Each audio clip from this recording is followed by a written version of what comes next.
Welcome to Alien Theorists Theorizing, Case File 42, Flat Earth 2. Flat Earth Round 2. I'm Braden. I'm Zell. And today we have a very special guest with us. You want to introduce yourself? I'm Dave from Deep Inside the Rabbit Hole, a podcast that ran for 3 years. That ran its course. Now my YouTube channel is DITRH, stands for Deep Inside the Rabbit Hole, if I could speak. And most of the stuff I address is Flat Earth related, and we'll get into that today. So awesome. We're getting right into it. No space news, no other news, just Flat Earth. So Dave, first question, where do we begin? What got you down? What started this journey for you? What captivated you?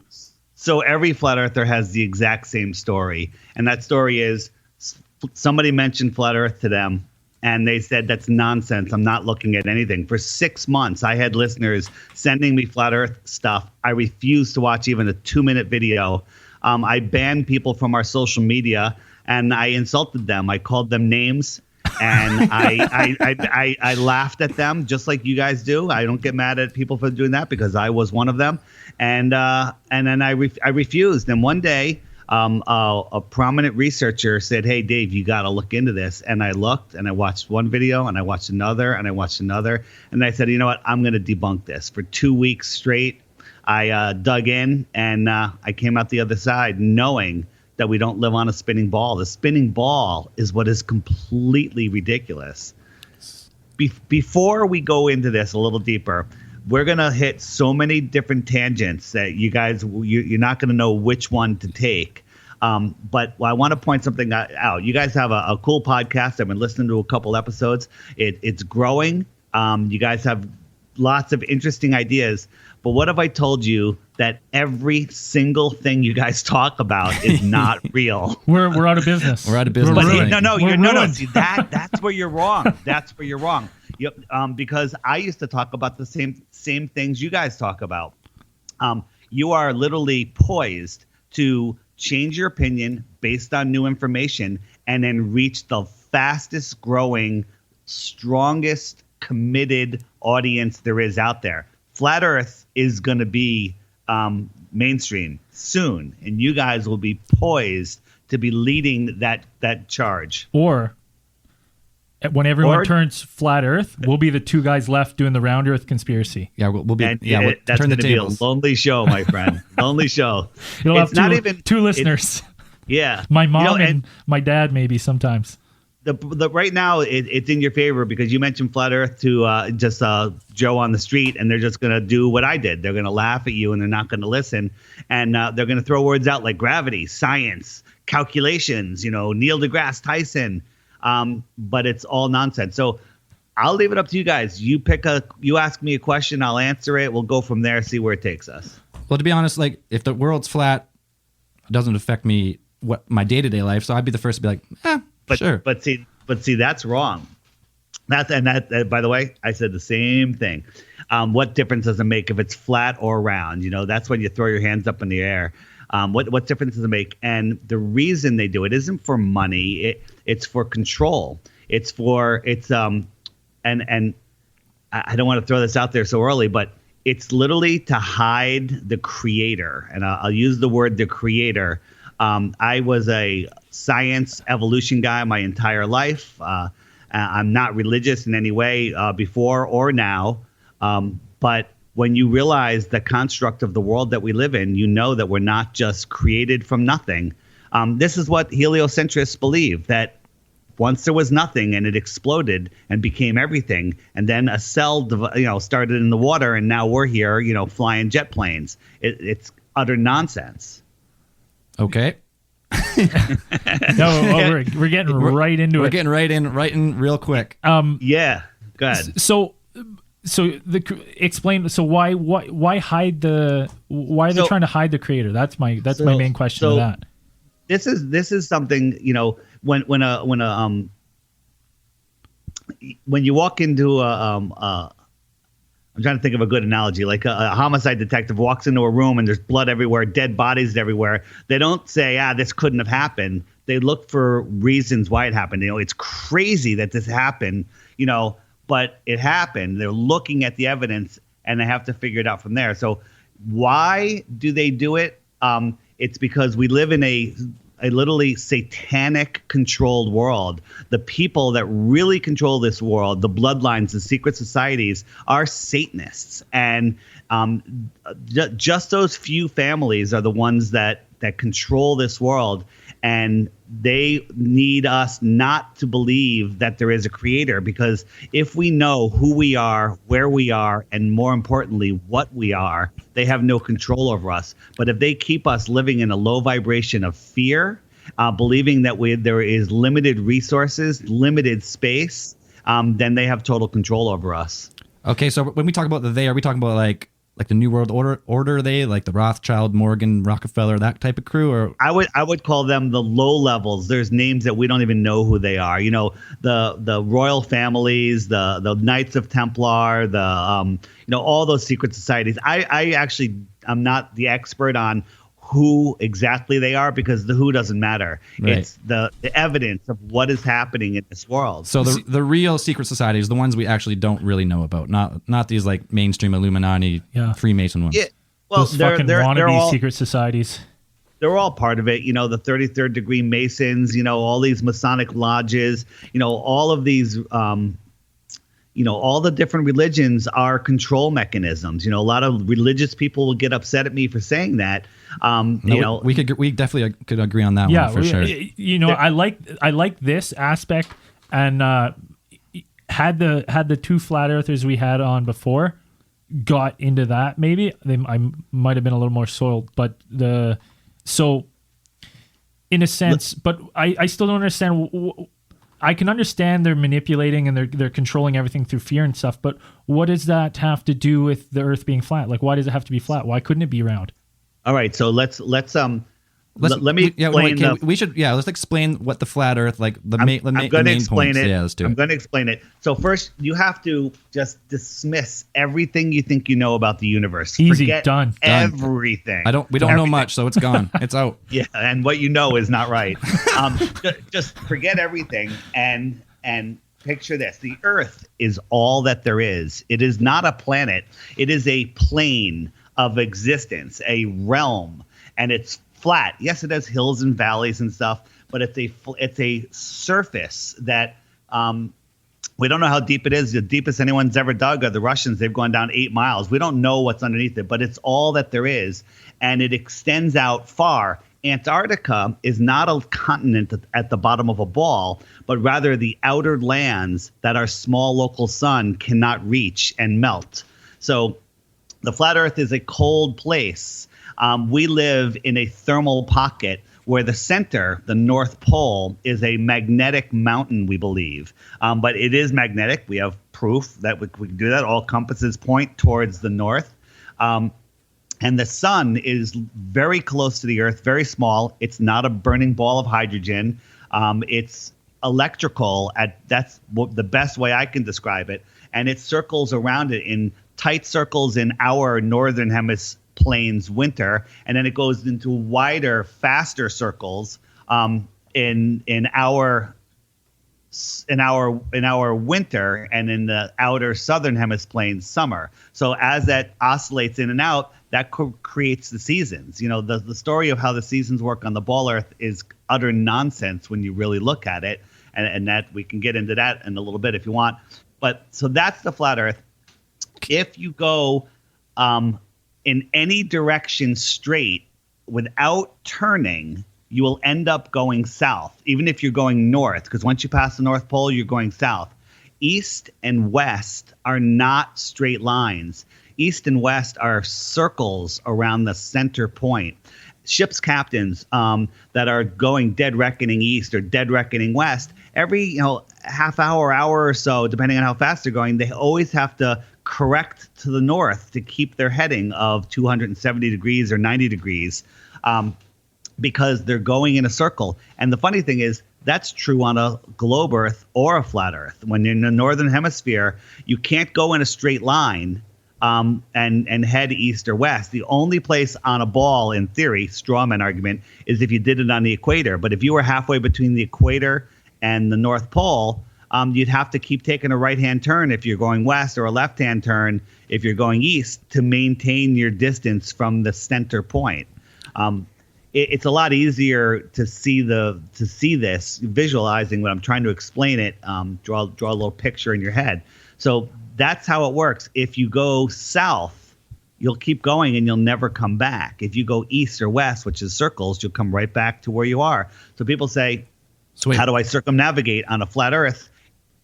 Billions of people, maybe even you guys, have circumnavigated. They go to Japan, they fly east from California, and then they continue east and they come back and they come right back to where they started from. Nobody has done it south, circumnavigated south, because when you go south, you keep on going. Where keep on going where? You keep on going straight across the flat Earth plane. We don't, and here's the thing. Oh, so Antarctica. So the ice wall is not. There's no ice wall, right? So no, hang on. Okay. People say the ice wall, and everyone thinks, what's that HBO show? Game of Thrones. Game of Thrones. Yeah, I know. It's not like that. Okay. Go on Google and type in Antarctica ice wall, and you'll see it. It's the shoreline of Antarctica, and it happens to be a wall because it's just frozen. 100, 200, 300 feet high, and then there's a vast ice plain after that.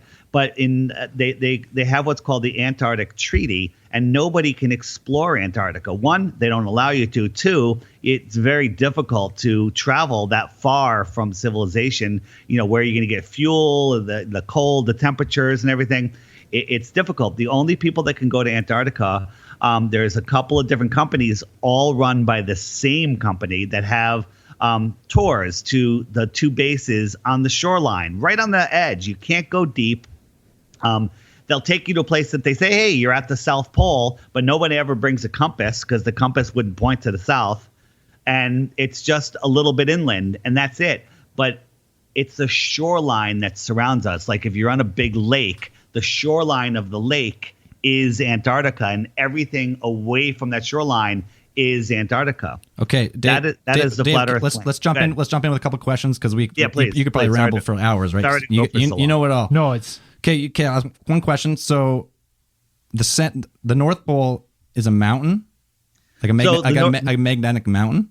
Here's the other thing. We've all been trained. We saw those National Geographic. So those guys that went to the North Pole, they're in their tent, windy, their beards are frozen, the cameraman's camera's freezing. We all saw that. It's nonsense. We don't know what's at the North Pole. No one's allowed to go there. No planes are allowed to fly over it. That's a whole nother topic. No planes fly over the North Pole. They go up the polar route, up over Greenland, and then over to, Indonesia or wherever they're going. But nothing flies within, 1,000 miles, couple thousand miles of the North Pole. I don't know the exact distance. Okay, so you say that now. If people want to go check that, is there like a resource for like flight paths or? Yeah. There you can go to regular flight. Only reason I ask is because like my roommate, he's a pilot, like an Arctic pilot, right? So he flies up there, and he's like assured me that the only planes who can't fly over the North Pole are like single engine planes that can't take the distance. That's pretty much what he's told me. So here's the other thing. I don't know what's at the North Pole. Maybe nothing's there. Some people it might not be a mountain. That's speculation. Well, we don't. I don't know how high that mountain is. Maybe it's only 10,000 feet high. I really don't know. But it is magnetic. Whatever's there is magnetic. That's all good. How about the fact that like the poles actually will drift like up to 15 kilometers a year, like every year. That's the magnetic pole drifts. Yeah. Who told you that? The same people that told you all this other nonsense. Like pretty much like I think it's just like pretty much common knowledge, especially in aviation, that the compass, like your compasses automatically change because the pole will shift up to 15 kilometers a year. It's just like it's a floating pole. They're both floating poles, and they flip, right? I don't have okay, no, that's fine. I was details on that, but again, this whole pole flip thing, there is no South Pole. There is no South Pole. No magnet points there. No compass points there, and compasses only work on a level, flat, stationary plane. We live on a plane, and they added a T to it. Airplanes fly over the flat Earth plane. The aviation handbook or the guide for air traffic controllers, they treat all navigation as the Earth is a flat, stationary plane. my one question we had for the last two guys that came on that I know you're going to have a better answer for me, so that's why I want to ask it. You're standing at the ocean, you watch a boat leave, the boat disappears over the horizon, bottom up, right, as it goes around. So how do you explain that? You know what I mean? Like so I'm with you. I have the perfect explanation. Anybody can do it. There's 1,000 videos that'll show it, and once you see it and engage your critical thinking, you'll know that it's not curvature. That we're told that the boats, sail over the horizon. Christopher Columbus, whoever saw the boat, and they figured that the Earth is a curve, and they showed us the video of the three-masted ship. But if you watch that video, it's very deceptive. They keep lowering the camera. It's a totally debunked video. But you can watch a boat disappear what appears to go over the horizon. But how it works on the flat Earth, and it would work the same on a ball Earth, but we don't live on a ball, is if you were looking at something, if you're 6 feet tall and you're looking at something 6 feet ahead of you on the ground, you're looking down at about a 45-degree angle, and it's right there in your sight. As that thing moves farther and farther away, the angle from your eye to the horizon, because the horizon rises to eye level on a flat Earth, it gets less and less. When something gets to 0.2 degrees, I think, you can no longer see it. It disappears. So you watch a boat, and in literally 3 or 4 miles, it will disappear where you can only see the horizon. It's gone, and everyone says it's over the horizon. But you break out your new super zoom camera, the Coolpix P900, the Nikon P900 has an 83 no free advertising. Zoom. Yep. No, this is but and then you zoom in, and there's the entire boat in its entirety, and you could see water past it and watch it, disappear again, and you could zoom in farther. And there it is again. Okay, so that's the one thing I was going to ask, because I have. Okay, say you zoom in and you can see it again. I haven't seen another video where they zoom in again and they see it. That's the only. Well, here's the problem. It depends on you get out a telescope, you can see it again. But the problem is over distance. You have humidity, pollution. You have all sorts of factors in the air, and after a certain amount of distance, the atmosphere is opaque. You can't see it. I call it a atmospheric horizon.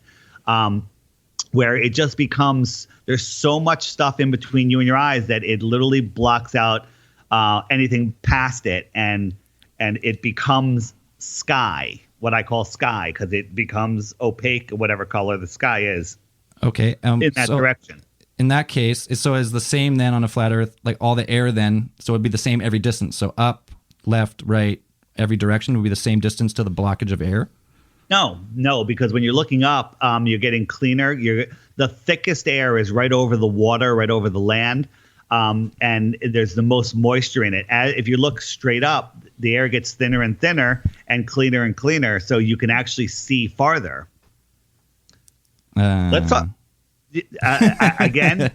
You have to watch the videos. I'm gonna plug a website, a YouTube channel. Oh, there's of course. video. Sure. There's a video called A Stranger's Guide to Flat Earth, 21 questions. Your first 21 questions are there each one's answered in 5 minutes or less, and it'll get you on your way. And it's literally the best video. But we'll go over that. I'll give you guys some links when we're done. So my next question is, so before when we talked to the last guys, they were telling us that the Earth is essentially a plate with Antarctica being an ice wall, and we're shooting through space. Now, I couldn't get on board with that, but I do like what you've said about it's not that, it's a plane, like it's just forever. So in that, have you guys have flat earthers and stuff got together and said that maybe there's another say like an area like Earth, but way further down? Like, are there other pockets? Let's go there. So there's several theories that flat earthers will get into. Some people say there's a dome and this is all there is, and those are the people that get into the Bible, because the Bible talks about just this Earth and stuff. Then there's others that think it's an infinite plane, and then I'm kind of in between. I think it's an infinite plane with other. I'll call them domed, but I don't think there's a dome that connects down to the edges. This one you're gonna like. So aliens are not coming from hundreds of thousands of light years. That was We're going to talk about light years. Yeah, in a second. that was a question we wanted to ask you, like about aliens. Definitely. They're coming from a few thousand miles away. If you go down to Chile and then continue south, cross over, fly over Antarctica, maybe 1,000 miles away or even 10,000 miles away, there's another thermal pocket, just like here. The belief is my belief, and I don't have evidence of this because we're not allowed to go there, is that there's other thermal pockets close by, and that's where the extraterrestrials from the extra territory come from. They're hiding more land, which is another reason they're hiding the flat Earth. They have us believing we live on a ball and that's all that there is. But if you think about the globe with the Antarctica at the bottom, if you put your fingers in Antarctica and pulled it out like a pizza and extended that plane, that's the world that we live in. And there's other thermal pockets. There could be millions of them. Yeah, and I like that. I like that theory better, for sure. That's way better than the flying plate. Flying plate through space. The flying plate is nonsense. There's, if you Google flat Earth, it takes you to the Flat Earth Society. That is controlled opposition, where they tell you that the Earth is moving upwards at 9.8 meters per second, and that accounts for gravity. That's utter nonsense. Okay, yeah, we definitely agree on that point. Let's stay with that for a second then. So, what's keeping us on this endless plane? So if you want to, most flat earthers will say that it's just density and buoyancy. Things fall down to the flat Earth. There is a force that pulls us down. I don't know what that is. If you want to call it gravity, you can, but it's not by mass. Think about this. Once there was nothing, then it exploded and became everything. And all this dust attracted itself to each other and they formed spinning balls, right? It's laughable when you think about it. But think about the Earth. We're told that the reason you don't fall off the Earth as you go around its curve is because everything is being pulled to the center point. Well, who the fuck, am I allowed to swear? Fuck yeah. Fuck, you say whatever you want. Who the hell told that center point that was the center and everything is being drawn towards it? Think about a point halfway between the center and halfway between the crust. Is that point pulling everything from above and below towards it?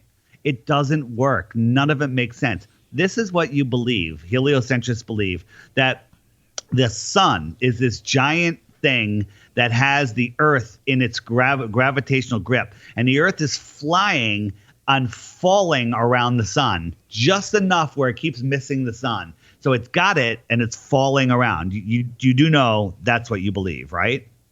Well, the balance of space is what you're talking about. So this is what you believe, that the Earth is falling perpetually around the sun. Yeah, don't make it sound so stupid though. But here's the thing: they never explain it this way, and we're told, when you go to kindergarten, they show us the globe and they tell us the solar system, and Sesame Street and Disney is programming this crap in us all the time. Wait, let me just finish this. Sure. So you believe that the sun is holding on the Earth; it's falling around. The Earth is falling around the sun. But somehow, magically, the lesser gravity of the Earth grabbed onto the moon, and the moon is falling around the Earth. And for some reason, the sun's gravity doesn't rip the moon away or speed it up and slow it down as it moves towards the sun and away from the sun. The moon is completely independent of the sun. And then all of these other planets have no effect on us either, even though the sun's gravity is holding on to them. It's utter nonsense. If you think about it, don't you guys ever wonder why all the planets are on the same flat plane? Why aren't they all going around like they explain what an atom looks like? They're all on the same plane because they're going around the flat Earth. But we have to talk about what planets are. We're getting to a subject that's like way beyond any of our capability to really talk the math, like astrophysics, right? Like you don't need astrophysics. I know, that's but what here, they want you to believe. If you just say if you go with the argument like, oh, they teach you in kindergarten and great, like you don't know shit. Then they're just teaching you like a basic generic, just enough to get you through school. Which I don't like. School is like an indoctrination, right? Like they indoctrinate you to fucking like. I'm on board with that part, but you can't like take the argument that you learned it when in kindergarten, grade 1 about it, and then like If you go, No, if you go to like these university classes with like millions of people all studying the same thing, like the math is like shit is fucking complex. And just because we can't understand the math, here's the thing: you can make an equation to explain anything. Here, and if you have a false premise, how the big thing they say, they know the Earth is round because is it Archimedes, whatever that did. The experiment where he had the well in two different places, and the sun at noon was casting a shadow on one. Stick and shadow.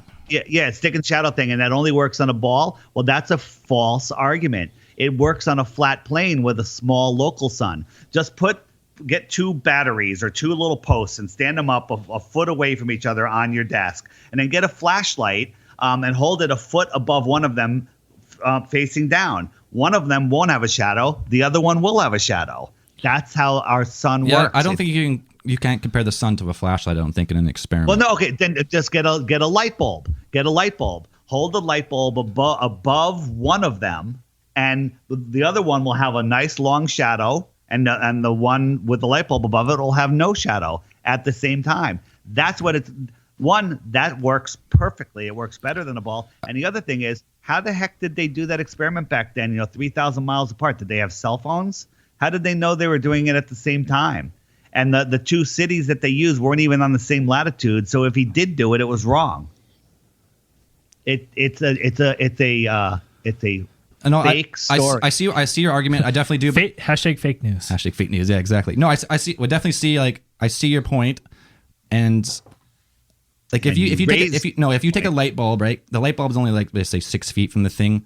Like, you're not talking on the same scale, right? The sun is is not a giant burning ball of hydrogen. It is small and local.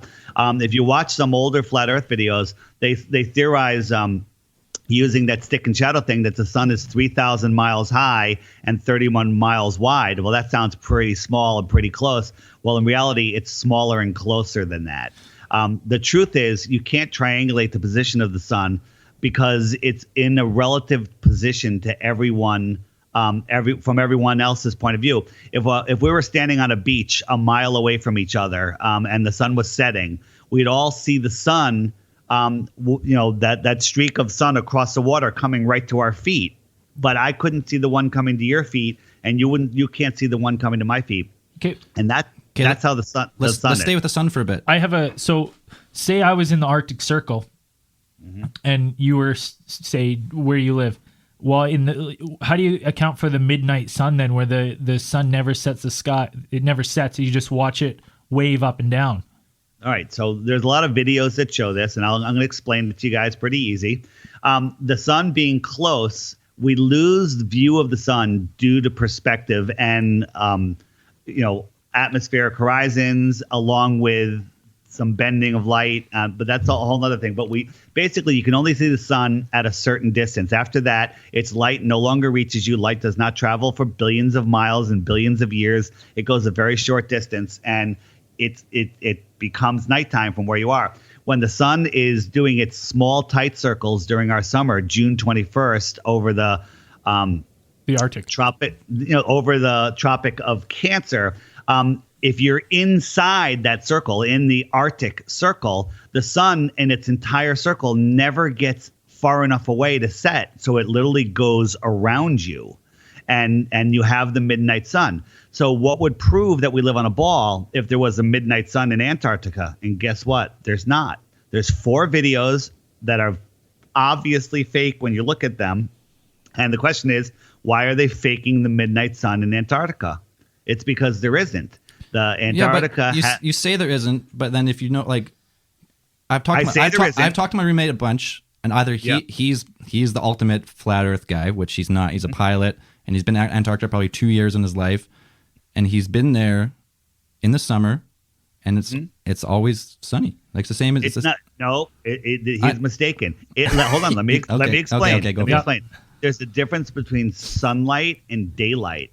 Daylight comes from the sky. Sunlight comes from the sun. They have some 17-hour daylight But that has to do with how the sky fluoresces from our electric sun. The sun goes away and you do not see it. When it's doing its outer circle, I believe it's actually higher and bigger than it is when it's doing its inner circle. But if you look at we've had communications with the webcam people down there. And if you watch these webcams, it'll show 6, 7, 8, 10 hours, and then they cut it. They cut it, and we went back and forth with them, and they said the reason they cut it is because they don't have enough hard drive space. There is no midnight sun. There is no midnight sun in Antarctica.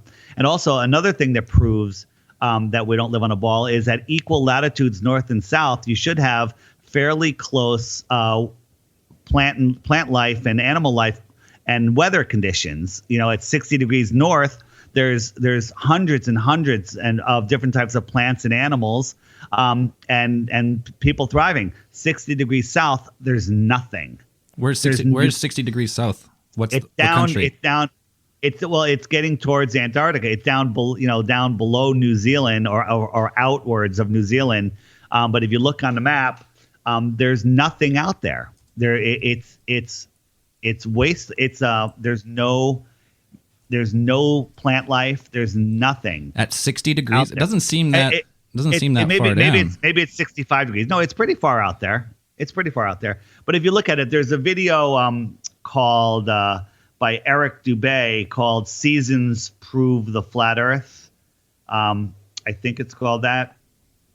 24-hour sun. Arctic versus Antarctic. Rd.2. Look that up on Google, on YouTube. Pretty short video. Rd.2. D-U-B-A-Y. Okay. Arctic versus Antarctic. Rd.2. Okay, here's my other question for you. It's a little off topic. So with this, like when you got my mind going into the endless plane and stuff, the first thing that I come to, and you're talking about the creator, not the God, a creator, it's instantly in me starts bringing up thoughts of the like hologram Earth, where we're not even we are just essentially like a computer program. There's a lot of question of what our reality really is. Everything is energy. We're taught that in mainstream science.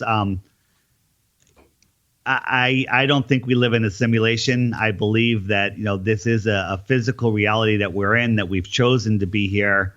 And the question is, do we have the courage and strength to wake up to our reality and take best advantage of where we are and break this prison that we're in right now? It's you have to realize where you are before you figure out what this reality is. Let's just finish on planets for a second. The sun is small and local, and planets and everything you see in the sky is nothing more than lights. The only thing you know about planets are what Disney and NASA has told us, and Disney is far more credible than NASA at this point. Those fucking Marvel movies are good, so I believe anything they tell me. The planets used to be called wandering stars because that's what they are. They're wandering stars. All of the stars are fixed in place. This is the story. We're flying. I almost started rapping fucking Fresh Prince of Bel-Air. We're flying billions of miles every year, and somehow on the same day each year, the stars reset to their exact position. It makes absolutely no sense. The constellations never change. The North Star never moves. Well, it's called precession of the equinox. It does move over time. Yeah. That's a story that you've heard, but it doesn't. Well, I know, like you say all this stuff, and it's all good. Like we love theorizing, but at the same time, like, have you ever looked in like an astronomical telescope? Have you ever looked at Jupiter? Have you just Let's talk.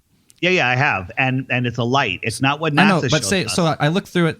So if it's not very far away and it's just a light, is it a firmament like that kind of type of flat Earth, or what's above us? So what's above us? It sure looks like liquid. The sky is like water or some type of liquid. The The stars are close. A telescope is nothing more than a microscope, a big microscope. And the more you zoom in, the smaller specks you can see that are right up there on, I'll call it the ceiling, the firmament, in the firmament. Not exactly sure, but it's there. Here's something that this is a proof that a channel named Jeranism, Jeranism, pointed out. We've been working on it, and this absolutely proves beyond a shadow of a doubt that we're not spinning. Are you ready? Sure. I want to hear it. Yeah. So you have to. I'm going to draw a little picture for you. Imagine on your ceiling you have a big disc of stars, little lights, and they're all spinning around a center point, and that's like a big record album. On your. I'm dating myself with that. But you're spinning it's coming back, baby. Yeah, it's making a comeback. Back big time. It is coming back. So if that was spinning around and you put a camera and you zoomed on the center light and you did a time lapse, we all agree that those stars would create star trails, right? Yeah, it happens. I take photos. I see star trails. Yeah. You can take star trails around Polaris, and that's because it's spinning. So now if you take a globe, and we've done this, we take an actual globe, and we put a laser or a string along its axis, its northern pole axis, all the way up to the ceiling. So we have the spot on the ceiling that is the North Pole axis. It's easier to do with a laser, but you can do it with a string if you want. You agree that spot on the ceiling is where Polaris would be, correct? Well, and you know what? I'll say correct, but I got a point to add after this. But your point correct, is yes. It's so far away that it's different, right? Yeah, okay. But hang on. So do that, and then we put a little camera anywhere on the northern hemisphere, and we look at Polaris. We center it on the camera, and the second you move that globe a millimeter, Polaris is out of frame.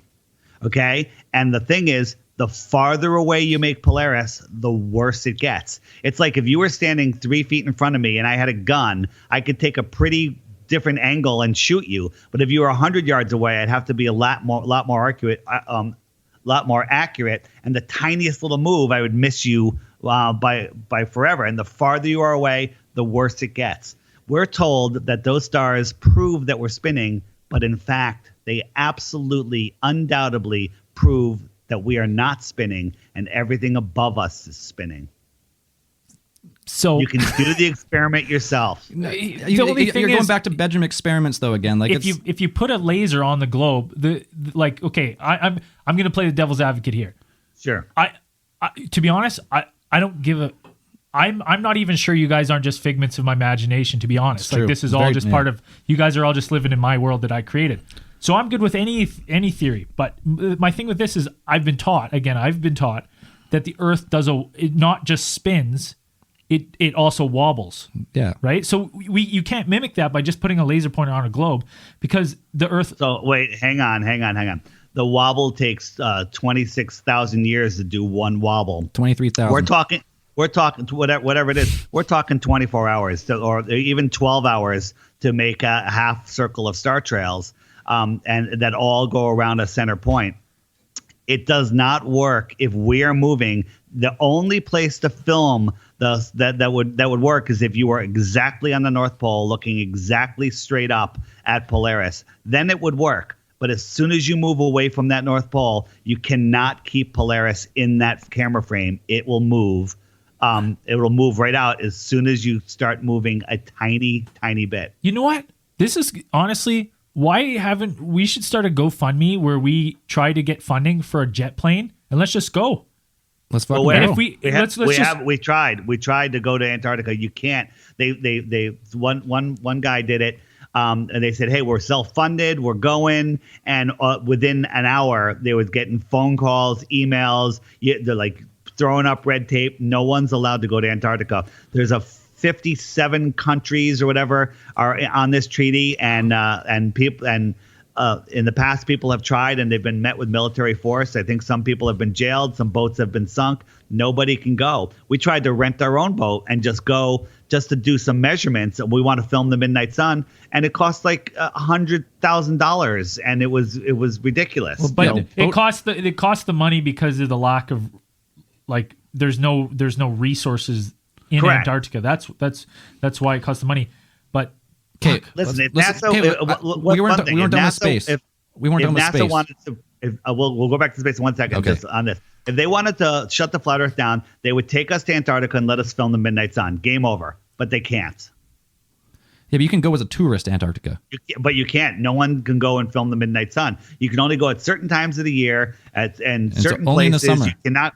You can only go in the summer. And that's when you supposedly have the midnight sun. How come nobody's filmed it? You know, there's a thing called Crow's Law, and it's anything that can be filmed in high def will be filmed in high def, and it has not been filmed. Okay, well, it's easy then.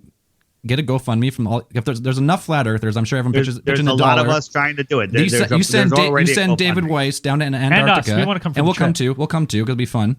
Well, maybe we'll see some fucking pyramids or something down there too while we're at it. But who knows? And we'll go. We'll go and we'll fucking do it. Like it doesn't seem like you can go as a tourist.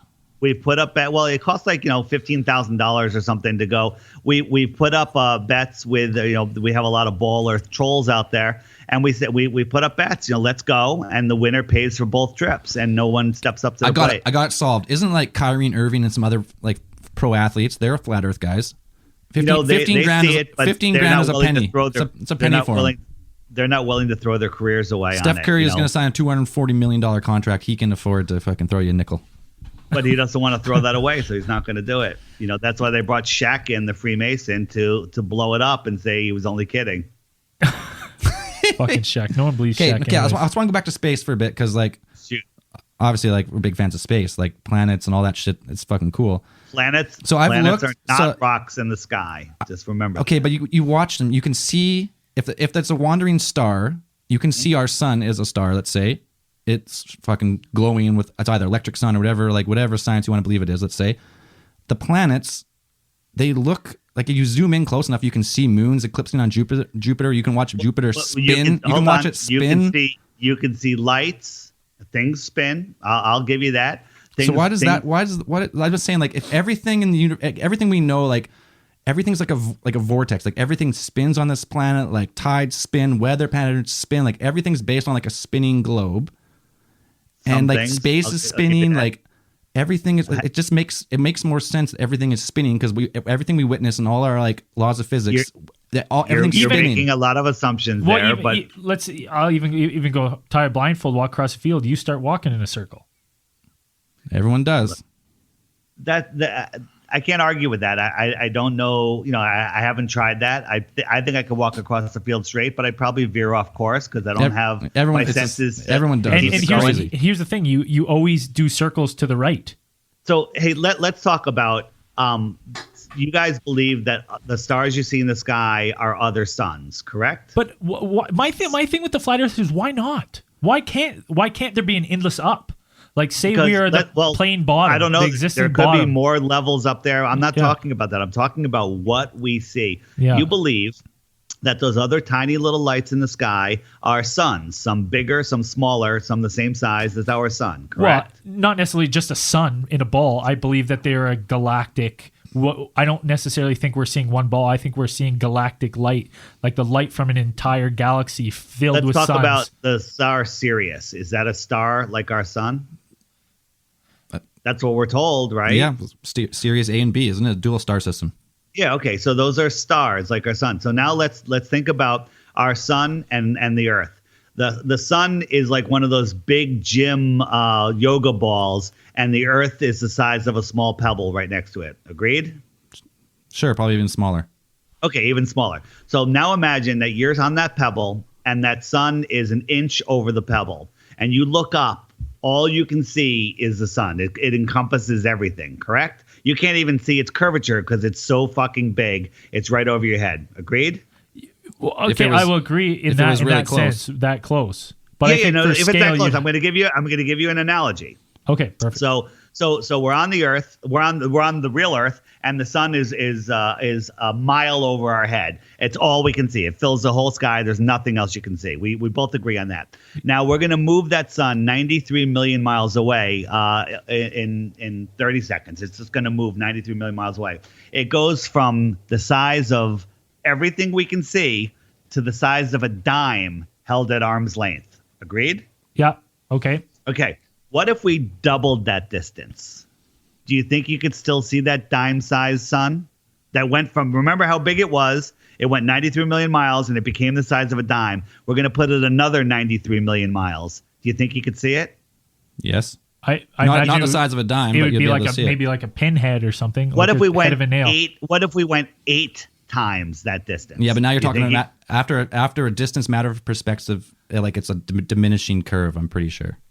You're pretty sure. So that you're just guessing at that. Yeah, but 8 yeah, times. I'm guessing hang at it. Nah, Dave, hang 1 on. second, buddy. 1 second. Okay. You're throwing out an experiment. You can't prove in any way. You've never done it. You're just Incorrect. saying I've it. done it. No, oh. I've done it with You put it- with a you 2 push- million candlelight spotlight on a boat, and in 7 miles on a perfectly clear night, you cannot see it.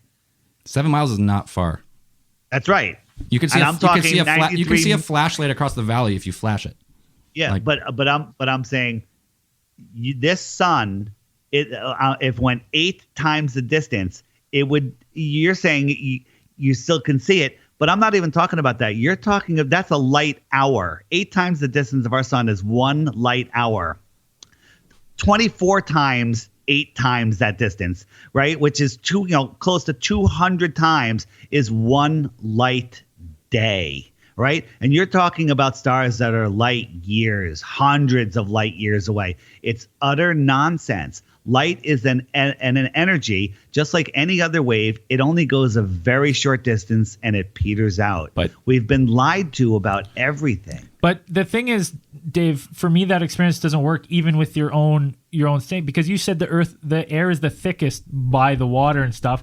So even by saying that, it wouldn't work because you said the air and stuff is thinner up, and if that's above us pointing down, your experiment wouldn't work because you're shooting even through the thick air and the humidity is what you were saying before. I'm with you, but I'm just saying in 7 miles, it becomes almost nothing. Again, correct. We're talking about you're looking through miles and miles of atmosphere to look up to get into what you guys think is space. Here, let's do another one. Let's staying on space. If you had an aerosol can, that sprays whatever is in it, and you stabbed a screwdriver into the side of it, what would happen to the stuff inside? Well, you might hurt your hand. It depends what's in there. It would spray out. High pressure always goes to low pressure. So the question is, we live in a high pressure system where we have air pressure, and space is the ultimate vacuum. They tell us if the International Fake Station got a hole in it, all the air would be sucked out in a millisecond and they would all die. How does the air, careful before you answer this, not get sucked into space? Pretty sure the gravity of the planet holds it here up to a certain distance. So I'm going to prove to you right now that that's not the case. Okay. So here's an experiment that you can do. Get a 64-ounce plastic bottle and suck some of the air out, half of the air, so it doesn't crush. So it's just, and then put the top on, and we'll call that a low pressure system, right? It's not a vacuum because there's still air in there. It's a low pressure system. Would you agree? It has less pressure than the air around it. Would you agree? Sure. Okay. If you stuck the bottom of that in a tub of water and no, not even that. If you just held it in the hand and you poked a hole in the bottom of it, it would suck air into it. Do you agree? Suck air into it? It would suck air into it to equalize the pressure. Yeah, Okay, but yeah, it's not gonna decrumple the bottle though. No, the bottle. Let's say it's a rigid bottle, and it's not gonna collapse. You sucked half the air out, and then you poked a hole in the bottom. It's gonna suck air up into it. Agreed? Agreed. Sure. Agreed. It's sucking air up into it. It's sucking air up and away from gravity. You can even stick the bottom of that bottle in the water, poke a hole in it, and it'll pull water up, which is a lot heavier than air. Why isn't the gravity holding that down? Your theory It's the is same. It's the same relative gravity though. Like you're not like if you poke a hole here on let's say fucking ocean level, and you do it, sure, it goes back in. It's not the same. It's not the same if you do it here and if you do it up 300 miles. You're making that up. It's not true. It is the same. It's actually worse when you go up there. There's no way in a lab, any way in any type of experiment that you could have high pressure next to low pressure without a solid barrier. So there's one question. There's one thing. Either there is a barrier or there is no space. Okay, and that's pretty cut and dry, isn't it? Yeah. No, I don't think so. But okay, let's say you have this can. It's in the same pressure, the same density of air is all around it. It's all around it, so a small little vacuum fills it back up. Whatever. If you go up there and you take all the air, if you put air in it and you pop the top, there's no air and it gets vacuumed out so much faster. It's not even comparison. How does the air on Earth not get sucked into the vacuum of space? You have a vacuum. You're gonna have 100,000 scientists all tell you that the force of gravity on this planet to a certain point will trap air here, and on a planet that's smaller, air. A lot of things will go into it, but then air. Some planets can't have air because they don't have enough gravity to hold it down. So like it's a really like you got to disprove a lot of people, right, with a claim like that. It's like again, you're talking about planets. Nobody's seen a planet. I've seen a planet. I've seen multiple planets through telescopes. You've seen lights in the sky. Here, yeah, let me ask you. They behave like a planet. They behave like our models, right? Like you model the solar system, like astrophysicists. They model the solar system after fucking like millions and millions of combined hours working on this shit. They model the solar system like, okay, this is how our physics works. And you look at this planet, you're like, oh, it's moving like that. The way it's spinning, the way the moons are, like everything's relative to each other. And to disprove something like that, like you got to have a lot. I'm gonna disprove it right now, but you're gonna have to check because you're not gonna believe me when I tell you this. NASA cannot model anything more than a two-body system. It doesn't work. They can only model how gravity would work with two bodies. As soon as they add a third body, let alone 10 different bodies, or how many bodies are in our solar system, 100 with all the moons and stuff, they cannot model they cannot model more than a two-body system because it doesn't work. So you got to have a link for that or something. That's a big claim. Yeah, well, there is. I'll try to send you one. Yeah, I don't have send us some stuff that like we can look at. It was much easier that way. Yeah, rather than just as many videos as you can send us, because we will post it on Twitter, and like if we can fall down the rabbit hole, we want to fall. Here's the thing. If you believe whatever I'm telling you, you're insane. You have to look at it yourself. It's and when you start looking, you'll see. You know, here's a question. Look at the moon on a full moon night. One, it's equally lit all around. There's no hot spot. How is that even possible that it's reflecting sunlight so bright that on a dark night, you know, in a non-lit area with a full moon, the moon will light me up where I can read by it, and it will cast a shadow of me on the ground from the moon. It's supposedly reflecting the sun. But you know, that's called moonshine, right? But when there's a new moon where the moon is up during the day, supposedly, and we can't see it, wouldn't the Earth shine on the moon be even brighter because the Earth is, you know, a lot bigger and a lot shinier? It doesn't. You cannot see the moon. Like during a solar. You can see the moon. No, hold on. I meant during a solar eclipse, where the moon is eclipsing the sun. You cannot, with any telescope, with any lens, see the moon. All you can, as it's approaching the sun, and all you can see is whatever it is that's eclipsing the sun's shape. And which is round. That's we can't see it because all the light, like the moon, it's casting a shadow on us, so we can't. It's not lit up, so that's why you can't see it. Well, no, the sun is shining on the Earth, and the Earth shine should be far greater than the moon. No, but the sunshine is way greater than the Earth shine. Like it would not even be close. So you're thinking the reflective nature of the Earth is not going to overpower the sun onto the dark side of the moon that's facing us. Like there's no way. Why not? Well, and it wouldn't. Okay, even in that sense, like if when the eclipse happens, and the moon's facing us, we're seeing the dark side of the moon. We can't see it because it's casting its shadow on us. So there's no light hitting our Earth in that direction to shine back on the underside. We're still in the light. The whole moon is we're seeing it from all over, you know, the lit side of the Earth. That again, it's just something to think about. That it's a tough one. If you look at how a sphere is lit, there's a hot spot, and then it gets dark around the edges. The moon isn't that way. The moon is its own light. The moon is not reflecting sunlight. The moon and the sun are like an anode and a diode in an electrical system.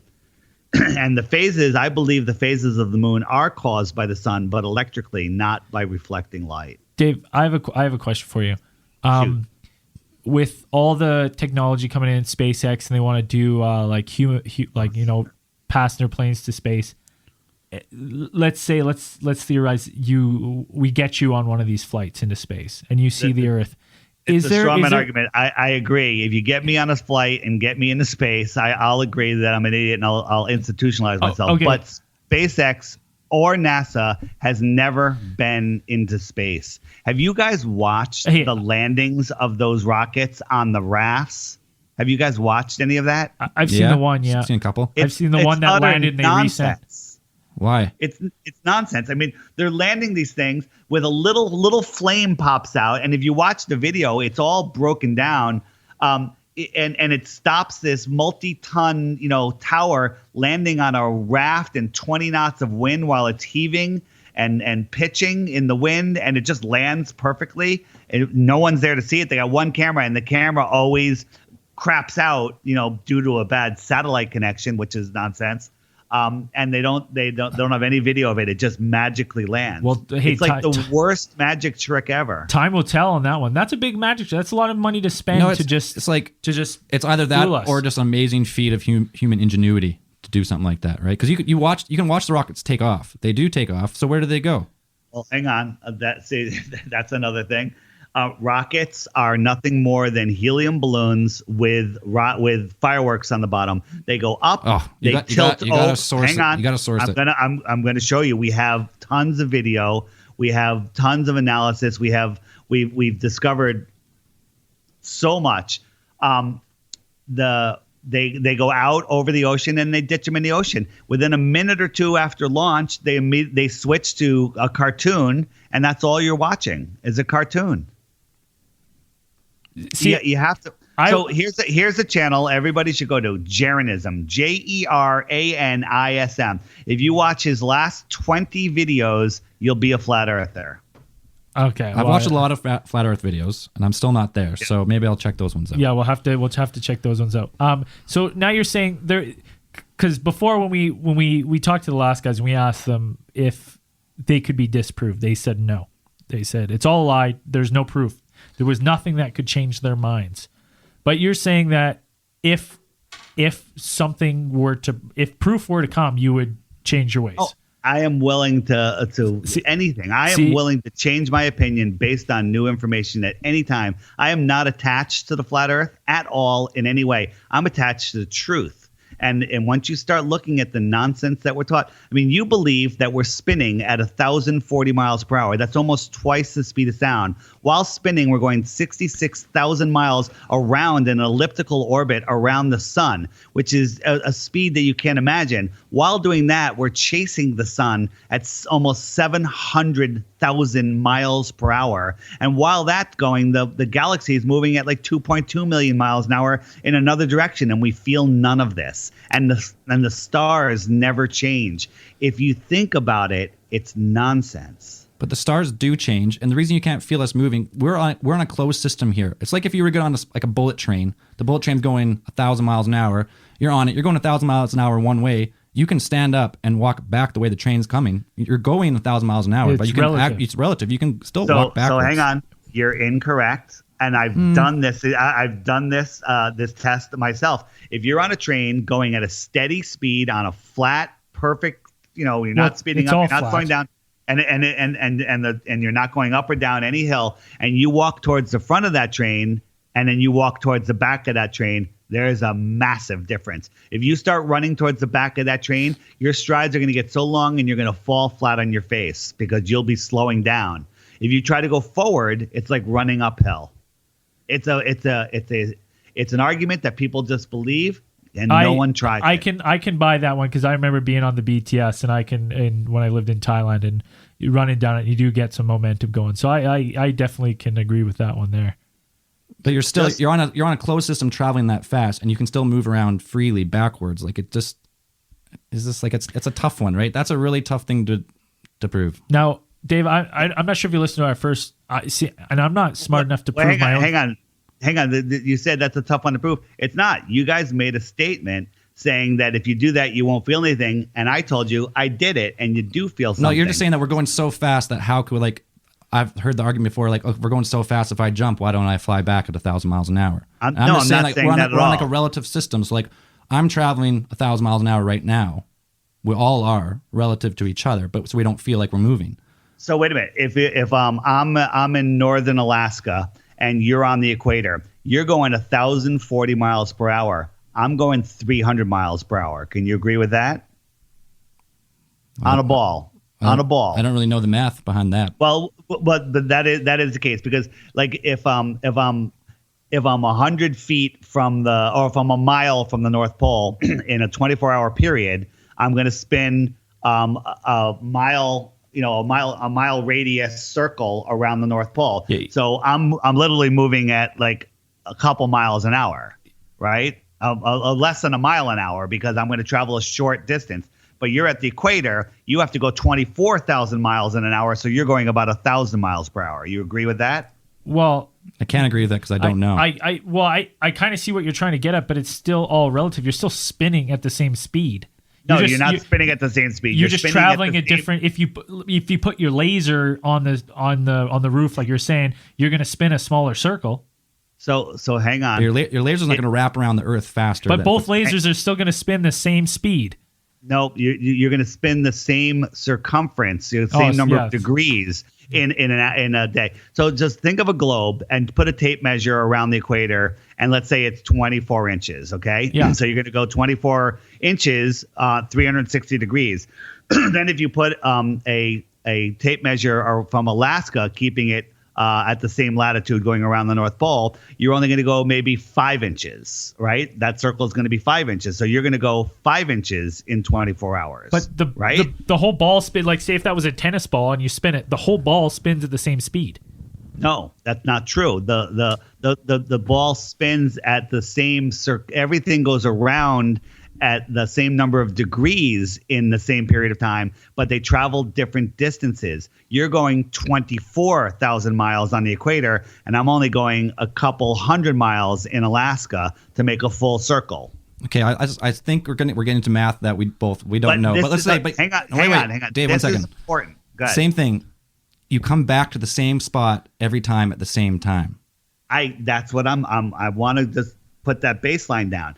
But you agree that on the equator, you're going much faster than you are in northern Alaska, because your path is a much shorter one in northern Alaska. This is true. This is not math. This is what NASA says. This is what what you have to agree to if you believe in the ball model. So the question is, if you're in northern Alaska and you're only traveling 300 miles an hour, 400 miles an hour for the Earth spin, I think it's even less than that, depending on how high up in Alaska you are. If you take off and fly to the equator, how do you catch up to the Earth? You'll never catch up. You're going 300 miles an hour, and if you go with the spin of the Earth and speed up, you're flying 800 miles an hour. You go to 500 plus the 800, but the Earth is spinning at 1,000. How do you catch up to the Earth? I think you're going back to the relative system, right? If you take off in a plane, you're already traveling the same speed as the Earth, so you can go wherever you want. Okay, you're traveling the same speed of the Earth, 300 miles per hour, because that's where you are. Let's say you take off from the North Pole, you're not traveling at all. How do you get up to that 1,000 miles per hour when you fly down to the equator? You can't live on a ball. You can't. If I take off on a plane and the Earth is spinning at 1,000 miles an hour, right? But it's all relative, so I'm going the same speed anyway. Really, my speedometer only says I'm going 100 miles an hour, let's say. Right. I can turn and go whatever way I want to go, because the Earth is it's a big contained system. So you can fly west or east. The only thing that makes a difference is the air current, which makes you go slower or faster one way or the other. So if I was in a helicopter and I was hovering above the North Pole, how fast am I traveling? Before you're hovering, you're not going anywhere. I'm not going anywhere. If I'm on the equator and I hover above the equator, how fast am I traveling relative to a point in space? You're not traveling anywhere. Yeah, I'm traveling 1,000 miles per hour because the Earth is spinning. Yeah, but you're traveling with the Earth. With the Earth. I'm land speed 0 as a point in space, 1,000 miles per hour. I kind of see what you're trying to get at. I see the point you're trying to make, but at the same time, you can do the test. Put 2 dots on a tennis ball, give it a spin. They come back the same point. Right, but one of them is making a big circle and one of them is making a small circle. What I'm saying is, what's wrong with that though? Yeah, but if you take the speed of the small one and move it down to where the big one is, it's not going to be able to keep up. It's going a different speed. You have to think about it. No, I do see your argument you're trying to make, but I'm just saying, like, if it's all relative and it comes back to the same point every time of day, it doesn't matter how fast we're traveling through space.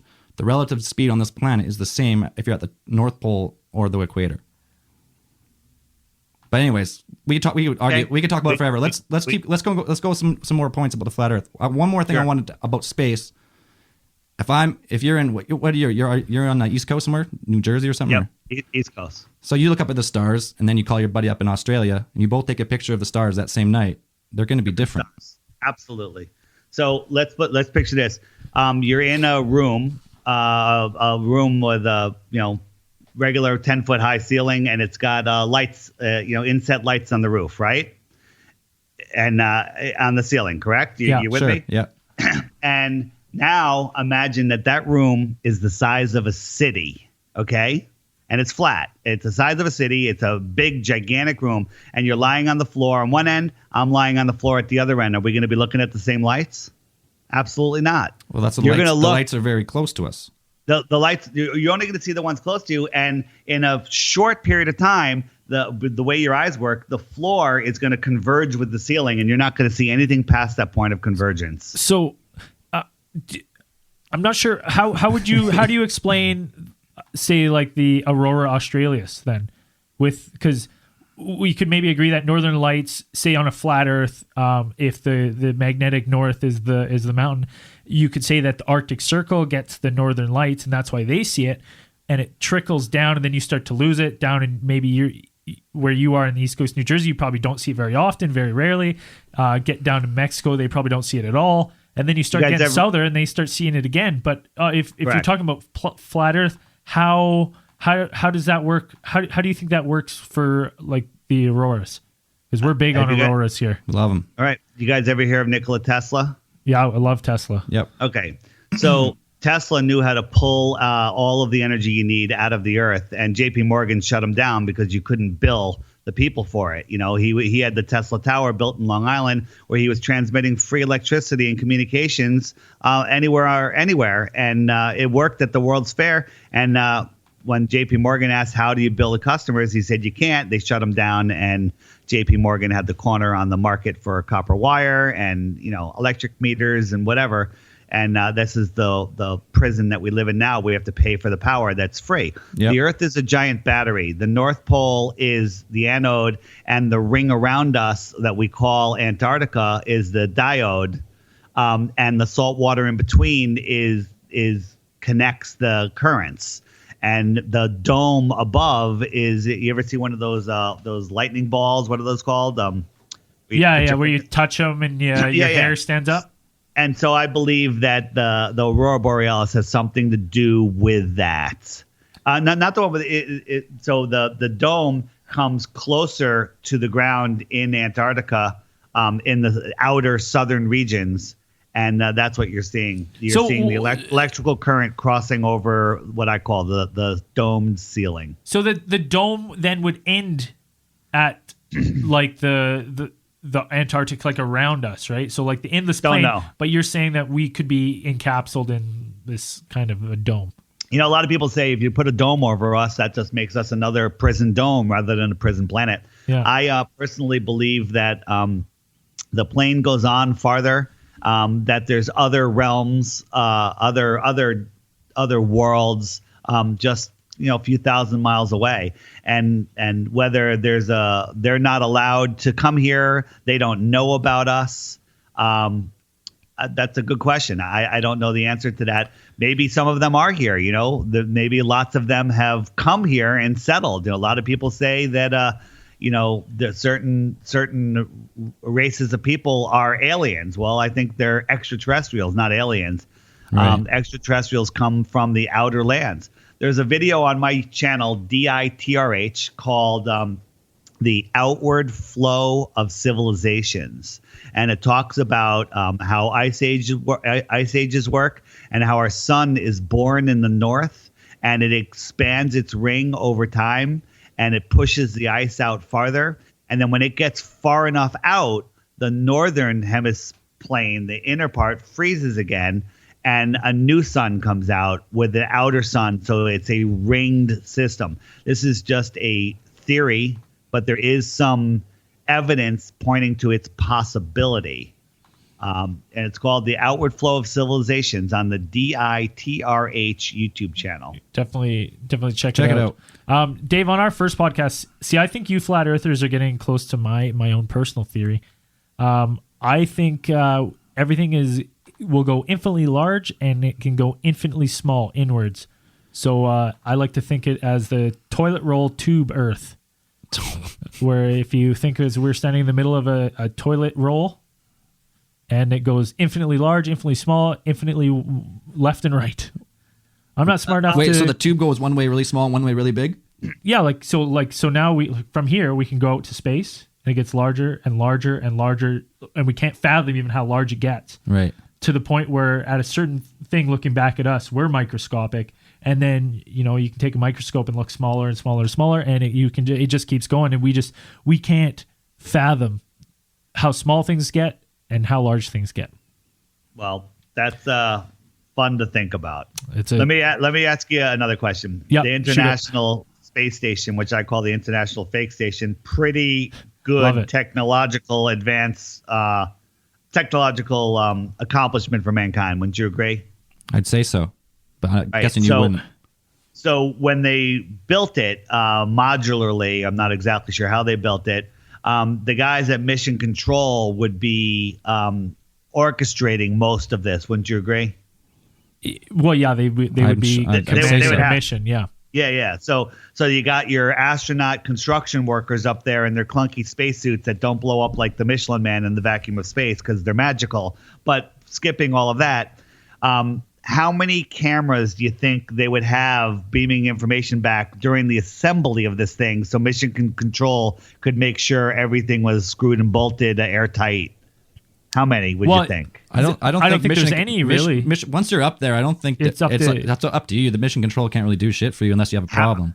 How many cameras are monitoring what is going on during this, or are these guys working on their own with no cameras videoing them? Well, there is. We saw. I got to trust my boy Chris Hadfield because he was up there with camera sending videos. He's a good Canadian lad. So Chris Hadfield is a traitor to humanity, and he's never been in space. Let me tell you how many pictures and videos there are of the space station being built. 0. There's none. It just appeared in space. Well, you can look up pictures of the Canadarm. Canadarm, I think they call it. You have nothing except CGI. You go to my DITRH YouTube page. Go to my playlists and the NASA fakery. As a matter of fact, I got a better website for you. There's an amazing website called Stop Look Think, and it has the NASA hoax pages and flat Earth pages up the wazoo. And there's tons of videos there, tons. And all you have to do is take the time to look at them and see. We found a NASA archive which was unpassword protected. It's still available now because they just don't care. That has thousands and thousands of directories and subdirectories of images of Earth. And what they are computer-generated cloud images laid over the blue marble painting and then with instructions on how to put it into Photoshop and turn it into a sphere. Okay, like all images of space are fake. I'm on board with I'm on board with NASA. They doctor stuff. Like I think like I'm more on the UFO doctors out UFOs and maybe alien base on the backside of the moon. But there's one thing I got to ask you. Sure. You ever heard of Skylab? The precursor to the ISS, right? Skylab, and you're going to talk about the guys that were running around in that circle. Go watch 2001: A Space Odyssey. They did a better job. It's all nonsense. If you look at it, a lot of that stuff was filmed on a zero-G plane. The rest was done with wires. No, but Skylab crashed. It crash landed. Yeah, I was alive then, and it crash landed which is nothing. I mean, did they fight? They could have just dropped that out of a high altitude That's what plane. I mean. Like, so like for this conspiracy to be like that big, for Skylab to drop down just outside of a little town like south of Perth, I think in Australia. Did you see it? Of course I didn't see it. I think it was like 1979, 10 years Right. before I was born. But Yeah. Well, I was alive then. it was like I saw nothing. I think it's a well documented thing. It's not. It's not a well documented thing. 9/11 was a well documented thing, and it's nonsense. All of it's nonsense, man. Yeah, we agree Like, on we that point agree for on sure. 9/11 for sure. But my thing is, I just go back to just if this is all a lie, like the amount of people that would have to be bought off and killed, and here's part the of thing. it is just It's not that many people. First, they're probably lying to us about the population of the Earth. I mean, there might only be 1 billion people on Earth. We don't know the answers sure. to that. I'll agree with that. I'm not counting everyone. I ain't got time for that. There's a small group of people that know. The elite know, and basically the ones that know, they look down at people that are this stupid not to see through it. Because here's the thing, it's called the law of free will, or at least that's what I call it. The karmic law of free will is what I call it. And they have to tell us what they're doing. Otherwise, they're just not that. They have to do that. It's a universal law, for lack of a better word. And they tell us. And if we don't say no or don't call bullshit, that's on us. And so they tell us everything they're doing. All these other conspiracies, they tell us, they show us that they're faking it, and people are just too lazy to give a shit. We have talked about that on our show with other things where they're just, it's almost them just kind of flaunting what they're doing. Like they don't like They got to give it to you. They got to let you know just enough. Like they like all the precursors for 9/11, all this. They put it out there just so you know, so they can like clear their conscience, whatever fucking conscience they have, and then it happened. Like we're on board with that for sure. But on something like this, okay, let's just. I'm gonna go here for a second. What are we doing right now? We're talking into microphones. Our voice goes into a microphone, gets transcribed, fucking digitally sent through the internet onto your thing, Yep. record onto your computer. You can video call someone across the world. The whole world's interconnected. All this technology that's been built is because of human ingenuity. Like we're fucking smart. We're really fucking smart. And for all, hang on. I said I'm going. But I'm sorry, my bad. Okay, all this technology in the world. You got planes, you got GPS, you got all this like fucking millions and millions and millions of highly educated people working on this stuff every day.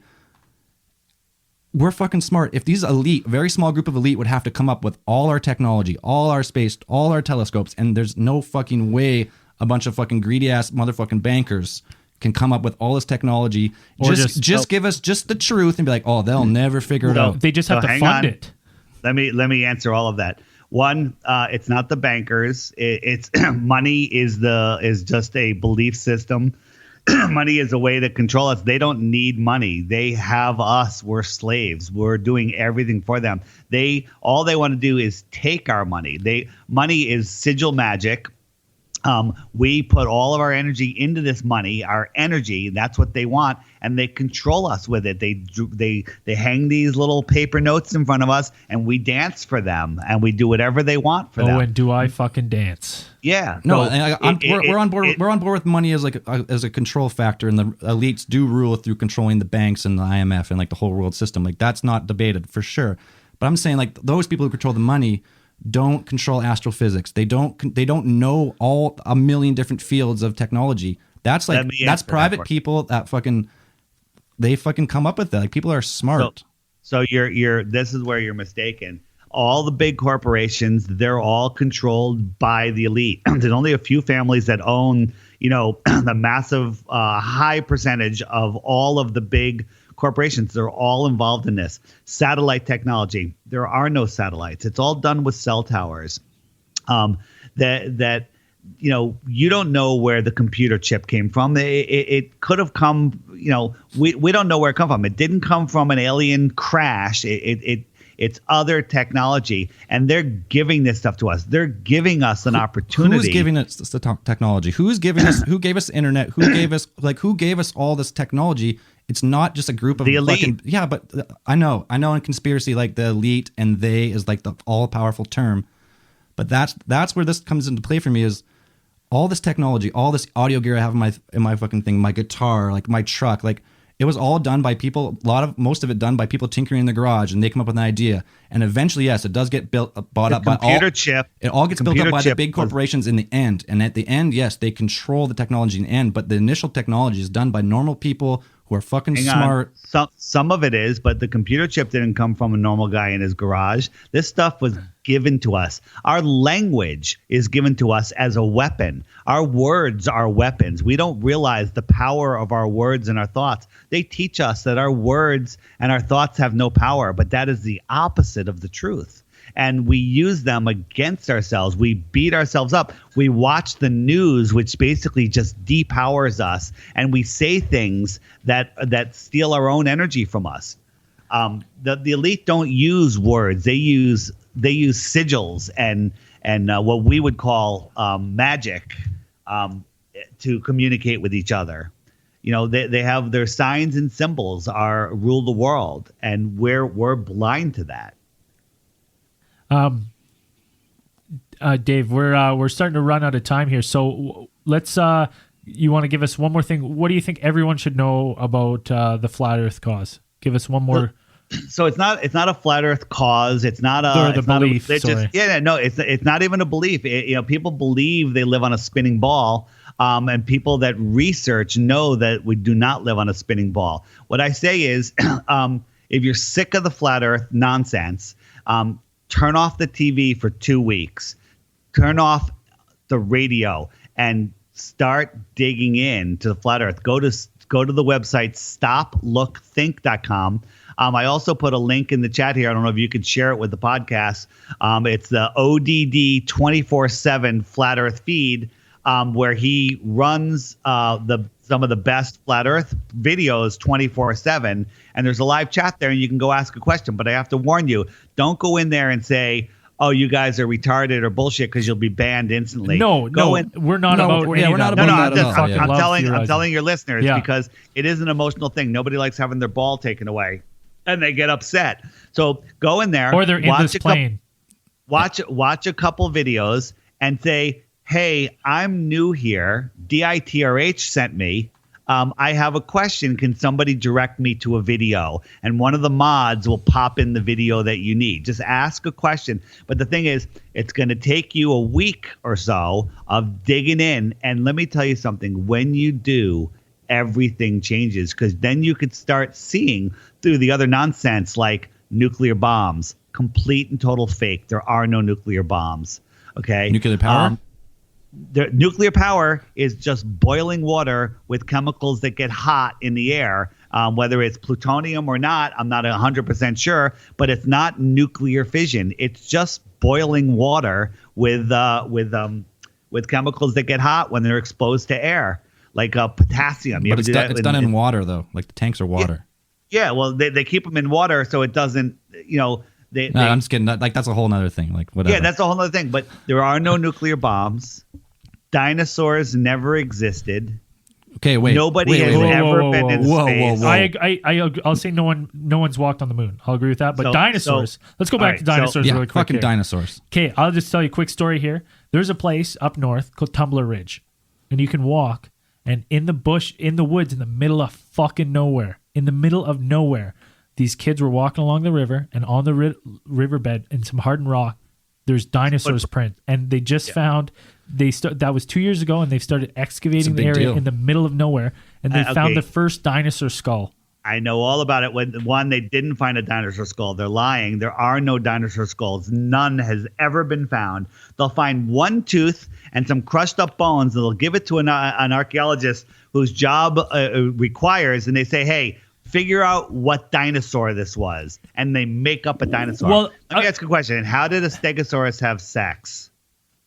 What kind of question is that? Take your time. Look at a fucking stegosaurus, and you'll realize it's complete and utter nonsense. Well, here's the thing. I can agree with you on that, but I think the whole paleontology and all that stuff, it's doing exactly what we're doing. It's theorizing on what it could be. 10 years ago, 20 years ago, when Jurassic Park came out, they were reptiles with no feathers, and now it's pretty much been decided that they would have had feathers.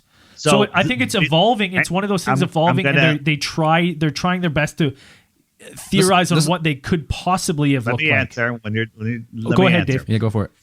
So dinosaurs were theorized by a Freemason, and then a year or two later, they started discovering dinosaurs. Before that, with all of the stuff that's ever happened, nobody's ever bumped into a dinosaur bone. And the only dinosaurs that are ever discovered are by these Freemason archaeologists, paleontologists, whatever, are finding them, the ones that are vested in it.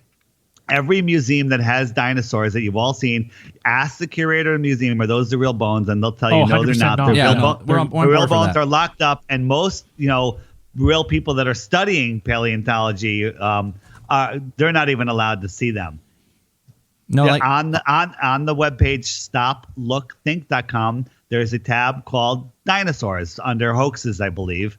And there's some videos there. Take your time, watch the videos, and you too will know that dinosaurs never exist. No, it's another case file for us because we've been asked to talk about it, and I've never really looked into it. So yeah, we'll definitely check it out. Yeah, you know what? When I first heard it, I said bullshit. I was right like you guys, no problem. I was like, come on, don't take my fucking dinosaurs away too. You already took my planets away, and that's not fun. And now, Star Wars is dead. It's all nonsense. It's all programming. Okay, one more question about space, just because I just came across this not that long ago.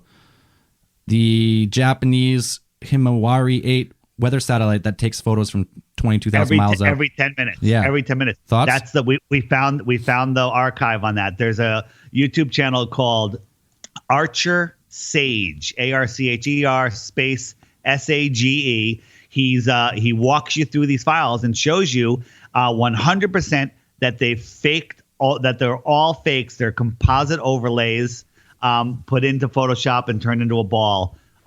They're complete and total nonsense. He also has software. How do you take so much credence in that guy? What's his story? Well, it doesn't matter. We actually showed him we found this archive.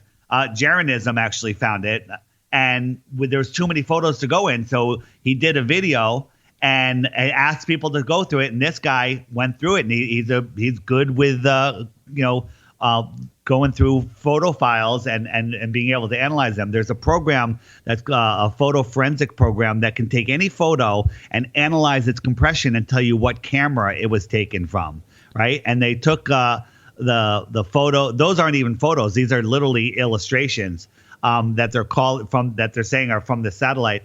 But they took the Mars rover photos, and they're done from the Sony Coolpix 2-megapixel camera, pocket camera.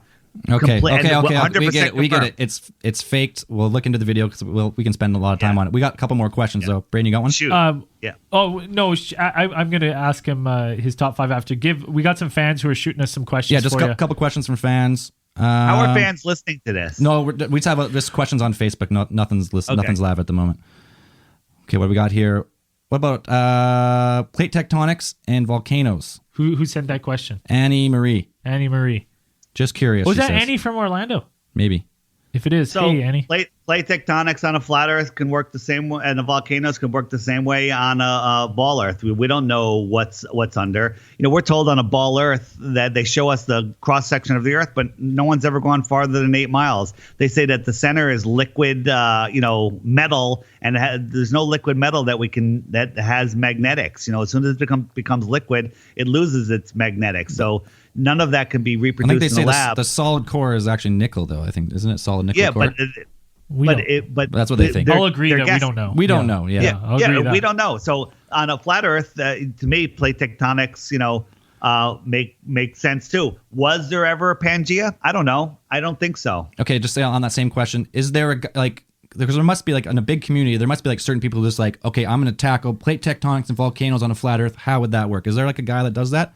Did you have a big group of people who everyone has a job they're trying to research, or is this all it's a blanket research thing? There's people that have different fortes. The plate tectonics one, I know that people have touched on it, but the answer is we're all speculating. It would be the same. There's 3 categories things fall into: works on a ball, works on a flat Earth, or works on both, or doesn't work on both. It doesn't exist. Those are the only 3 categories it falls in. Nothing falls into the works on a ball only. Nothing. You'll find that out. Okay. As you go, you'll see nothing falls into that basket. Okay. We got another one from Tris Monroe. He's talking about the kids who send up weather balloons with the GoPro and GPS track and go pick up the footage and shows a curve. Is that just the lens of the GoPro?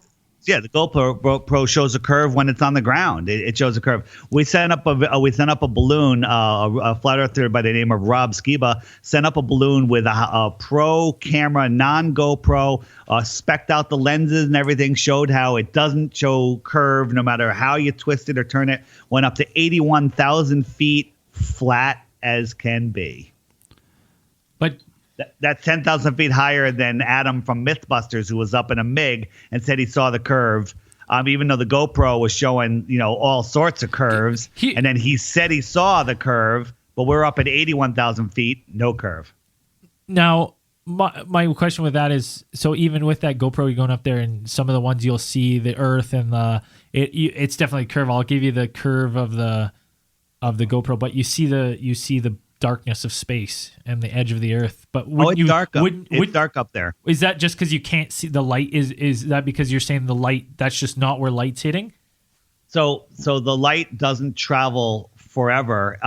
The light fluoresces, the sun, the electric sun fluoresces the nitrogen in the sky, and nitrogen fluoresces blue. So when the electric sun goes up into the sky like a big Tesla coil, it fluoresces the sky. So if the sun rises in the morning and you're on one side of your house and you go to the back side of your house, you can still read the newspaper out there when the sun is just rising, but it's blocked by your entire house. And that's because the daylight is coming from the electric sky. The sunlight is on the other side of the house. Okay. One more question. During nighttime, why can't I send up a camera, let's say a 360 camera up, 30 miles and see the sun? You can sometimes, but the sun, again, you have to go super high. It depends on where you are, what time of the year. But there was a flight from California to Germany where they were taking the polar route, didn't go over the pole, and the sun was it was going away from the plane, and it went around. It never set, and it came back around as they went over the polar route because he stayed within the distance to be able to see the sun. Okay, but I was just saying, like any night, any night you could do it, and that's an experiment anyone could check. So a lot of ball earthers say it proves the ball in Dubai. You watch the sunset and then quickly go up to the top of that tall building, and you can watch the sunset again. Well, that just proves that's the same on a flat Earth, and it's the same what you're saying. The sun could set, and then if you get up and go higher up, you'll see the sun again. That's absolutely true. Yeah, but middle of the night, you should be able to see the sun. That's what I'm saying. No, that's not true because it gets eclipsed by many things. Again, on my channel, DITRH, we'll look more into it. There's a sun setting playlist. Watch those videos and you'll see how you can't see the sun after a certain distance. Okay, like I'm sure we could we brush. That's the basics, right? That's the base. I'm sure there's a million theories on it. You shouldn't believe anything I'm telling you, and even if you do, you have to check it out, and it takes time. This is to understand the world that we live in. You can't do it in 140 characters like Twitter. The Twitter mind, I call it. And after 140 characters, most people are fluoridated, GMO'd, and vaccinated into stupidity. But once you are you vaccinated? I had a lot less vaccinations than you guys, and if I had a kid today, he wouldn't get a single vaccination. I have friends that have kids that have no vaccinations. They're the smartest, healthiest kids I've ever seen. Yeah, I don't know. Vaccinations is something I never looked into it so much, but vaccines are the only purpose for vaccines, including polio, is to make you sick. That is the only purpose. Well, I was going to say to make a lot of money. But yeah, well, if they keep you sick, the Rockefellers make a lot of money on their chemical-based health system or sick system. So, Dave, before we end here, I just wanted, other than flat Earth, round Earth, can you give me what are your top favorite conspiracies? What are the ones you like to get into with people? Let me ask you guys a question, and I'll tell you right or wrong, and you can figure it out from there. How many people died at the Boston Marathon? No, I'm actually not familiar with the conspiracy, to be honest, at all. The Boston Marathon bombing. I know the bombing, but I've never really looked. It's been on our list. It's been on our list for a while. We haven't dived into it. I know How many people do you think died? Dozen? I have no idea. How many people got hurt? 100? Okay, the answer is 0. Okay, No one got hurt. It was a complete and total hoax. How about let's go a false little flag? closer? Complete. Well, not even a false flag, just complete hoax. Right, there's a difference between a hoax and a false flag. Yeah. How many buildings fell in New York on 9/11? 3. Well, I think they ended up demolishing the whole complex, I think, in the end. 7 buildings fell. There's a video on my channel called Forget Building 7, Building 6, The Smoking Gun. Building 6, the entire center of the building disappeared, leaving the outer walls standing. Disappeared. There was nothing in the building. Is that something to do with the directed energy? It very well could be, and I'm not making that conclusion, but what I'm saying is what they told us happened on 9/11 was total nonsense. It's bullshit. 9/11, is like, definitely. But how about Orlando Pulse nightclub shooting? I definitely got into that one a little bit for the weird crisis actor videos that I've seen that look just so bogus. Total hoax. There's on that Stop Look Think channel page. There's tons of videos there. The recent Nice truck attack, fake. One of my favorites is one called the Cassidy Stay family murder. This teenage girl, her 4 brothers and sisters, mother and father were murdered right in front of her. And 2 days later, she's in a parade, getting her nails done, quoting Harry Potter, laughing. It's maybe that was her way to deal with the shock. But anyways, so they're not even like. I agree that I always thought like they're false flags, but complete hoax. Like it's tough for me because like, man, it looks like people got hurt, right? It looks like people died. Nobody got hurt. So what's okay? We'll look into it. So that's 3. 3. 2 more. What are the other 2 ones you like? NASA is nothing more than a Hollywood studio and a shitty one at that. I love that. Check out the NASA Lies page on stoplookthink.com. What do you think? Do you think Stanley Kubrick hid hints in his movies that he was working for them? He might have helped them. That's just a small part of it. Dinosaurs is another one. No nuclear bombs. They never existed. If you look at the nuclear bomb picture, that video they show us all, which is the little house that just shatters and the trees bend back. Watch it again. It's a miniature. It's a model set. It's a tiny little modeled set. So what happened is, do you think Hiroshima and what happened there then? So Hiroshima and Nagasaki were just giant TNT bombs. 3 days later, the train was running and electricity was back on, and people never moved out. They're still there, and we have a higher cancer rate than they do. Okay, and all of the buildings that had fireproofing didn't collapse. How does that work with a nuclear bomb? You know what? I never even thought to think of that one. But I was always curious of the radiation aspect. I could definitely get on that. It was all propaganda, especially to. I would have thought at the time to try to outflex the Russians leading into the Cold War, but now it's just, if it's just the you could say on your end, it's just to increase the fear.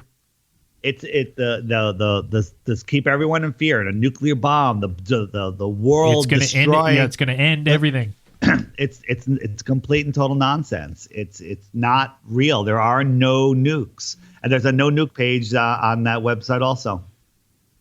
Right on. We'll have to check that. That is stop. The Times Square car crash recently, Ariana Grande concert bombing, hoax, Sandy hoax. They're all there. I was going to say Sandy Hook's been popping up in the news again with Alex Jones again here, but such Alex Jones controlled opposition to keep people halfway to the truth and still believing the nonsense. Alex Jones also testified that he lies in his show, just for listeners. I can't listen to Alex Jones; it's insane. But he's a complete fool. And Joe Rogan admitted that he would sell out, and he sold out. Check out on my DITRH channel. One of the recent videos is Joe Rogan sells out. Probably 5 or 10 videos back. Check it out. All the videos on my channel, by the way, are under 5 minutes. So for the short attention span, it's perfect. Our fans are gonna eat those up. Yeah, DITRH stands for Deep Inside the Rabbit Hole YouTube page. Watch those videos. Go back and take your time. Watch the last 20, 30, 40 videos. And I guarantee your life will change. And once you take the red pill, your steak and mansion is gone.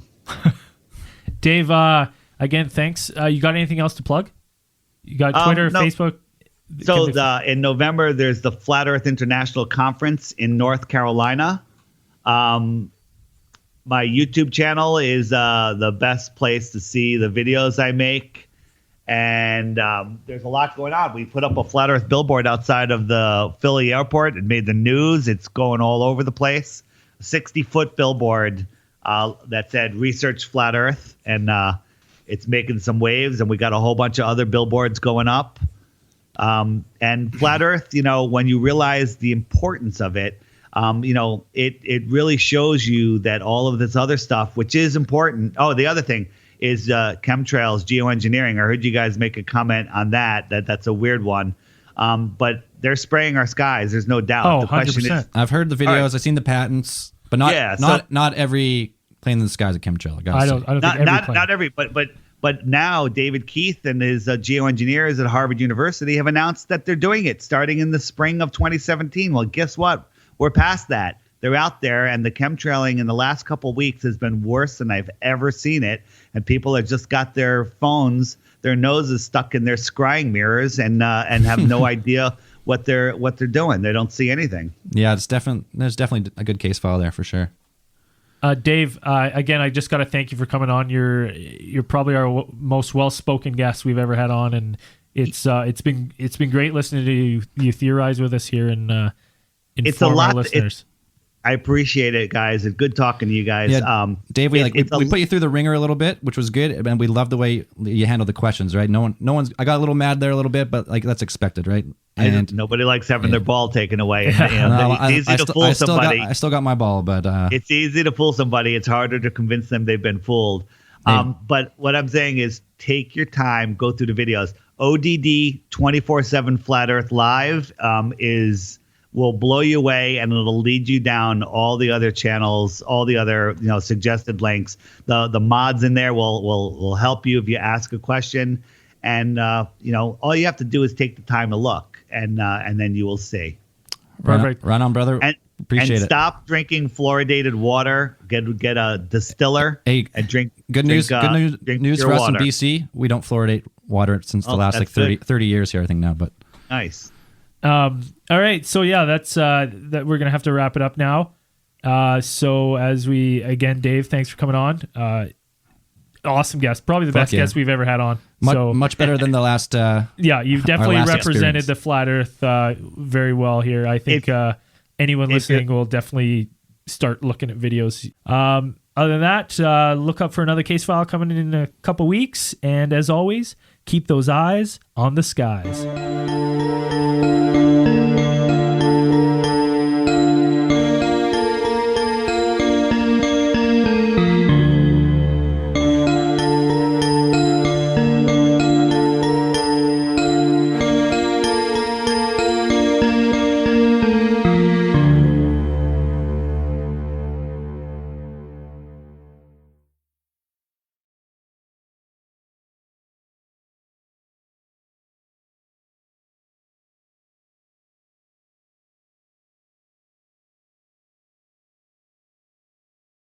At Ameris Bank, we're with you. We asked our team what that means to them. We have a partnership. We're here for the long haul. Personally, commercially, corporately. We're with you. We're with you. We're with you. Learn what it means for you at amerisbank.com/withyou. Equal housing lender, member FDIC.